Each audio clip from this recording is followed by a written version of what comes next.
Hello అండి అందరికీ welcome back to my channel Locherla Padma vlogs. Good evening అండి అందరికీ. ఈ వ్లాగ్ ఇవాళదేనండి. మార్నింగ్ నుంచి హెడేక్ ఎక్కువగా ఉండడం వల్ల ఇంట్లో వర్క్స్ ఏం చేయలేదు, పడుకునేసానండి. ఆఫ్టర్నూన్కి కాస్త తగ్గింది అనిపించింది, అందుకే లేచి వర్క్స్ అన్ని ఫాస్ట్గా చేసేసాను. ఫస్ట్ కిచెన్ అంతా క్లీన్ చేసేసుకున్నానండి.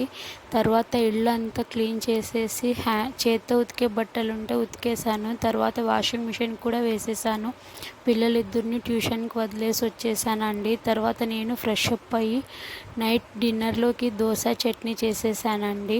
పిల్లలు ట్యూషన్ నుంచి వచ్చిన తర్వాత పిల్లలకి దోశ వేసి ఇచ్చాను, తినేశారు. తర్వాత మేము తిని పాత్రలన్నీ కడిగేసానండి. అలాగే ఎవరైనా మన ఛానల్ని ఫస్ట్ టైం చూస్తుంటే ప్లీజ్ సబ్స్క్రైబ్ చేసుకోండి. అలాగే నా వీడియోస్ కనుక మీకు నచ్చినట్లయితే ఒక చిన్న లైక్ ఇవ్వండి friends. Thank you for watching.